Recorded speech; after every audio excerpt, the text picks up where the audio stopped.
Please दोस्तों, video के नीचे जो लाल रंग का बटन नज़र आ रहा है वहां से चैनल को सब्सक्राइब कर लें और साथ ही बेल आइकॉन नज़र आएगा, वहां से नोटिफिकेशन ओपन कर लें, वो भी बिल्कुल फ्री।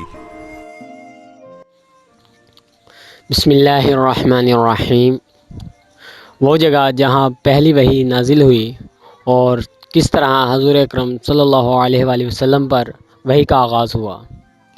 कोहे हीरा यानी हीरा पहाड़, इसके अंदर वो गार है जहाँ नबी करीम सल्लल्लाहु अलैहि वसल्लम बअसत से क़बल इबादत किया करते थे। यहीं पहली वही नाजिल हुई। जबल हीरा दामन में कुछ फैलाव रखता है, फिर इसके बाद तकरीबन सीधा ऊपर को उठता चला गया है। ताहम इसकी चोटी नुकीली नहीं है, सारा पहाड़ पत्थर ही पत्थर है। इसे जबल नूर भी कहते हैं।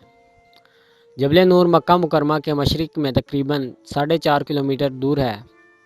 सतह समुंदर से इसकी बुलंदी 639 मीटर है।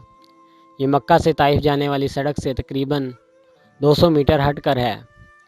पहाड़ के दामन में निस्फ किलोमीटर तक रास्ता हमवार है और आगे चढ़ाई शुरू हो जाती है। ऊपर चढ़ने का रास्ता मशरक़ी सिमत से है और चक्कर खाते हुए ऊपर जाता है।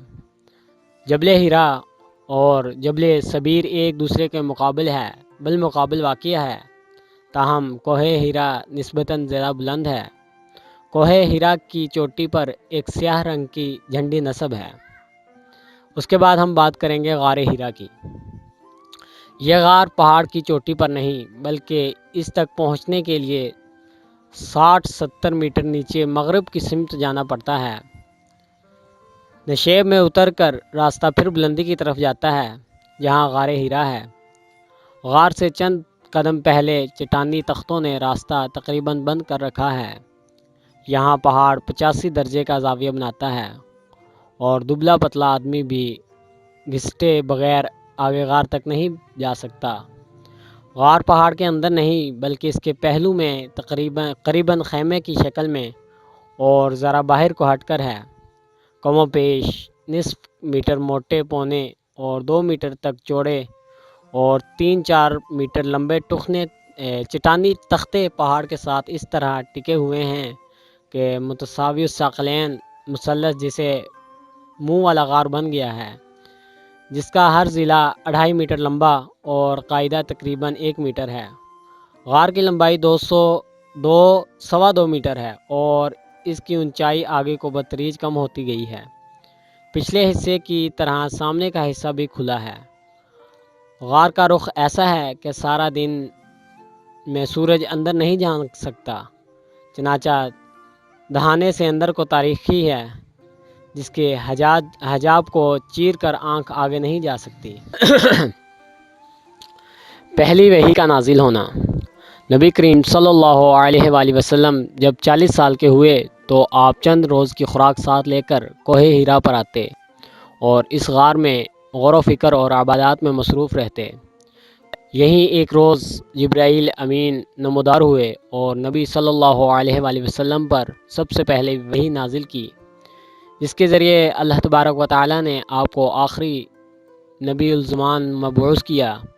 पहली दफ़ा जब नबी सल्लल्लाहु अलैहि वसल्लम ने जिब्राईल अलैहिस्सलाम को आसमान की मशरक़ी किनारे पर मुतल्लिक देखा तो इसके 600 बाजू थे और हर बाजू इतना बड़ा था कि उफ़क़ पर छाया हुआ था। फिर जिब्राईल करीब आए हत्ता कि वो दो कमानों की तरह के बराबर या इससे कम फासला रह गया।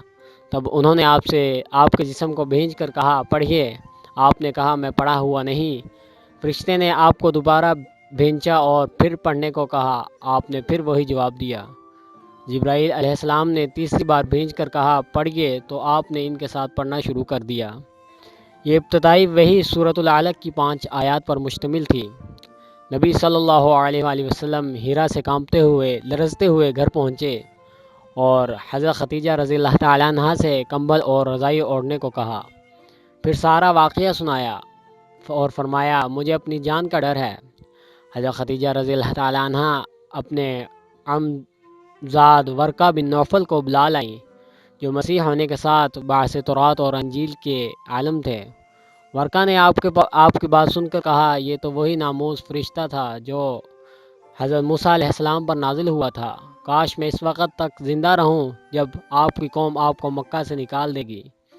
آپ صلی اللہ علیہ وآلہ وسلم نے حیرت سے پوچھا کیا اس کلام کی وجہ سے میری قوم کے لوگ مجھے نکال دیں گے؟ ورقہ نے کہا ہاں، آپ جیسا کلام جو بھی لایا اس کے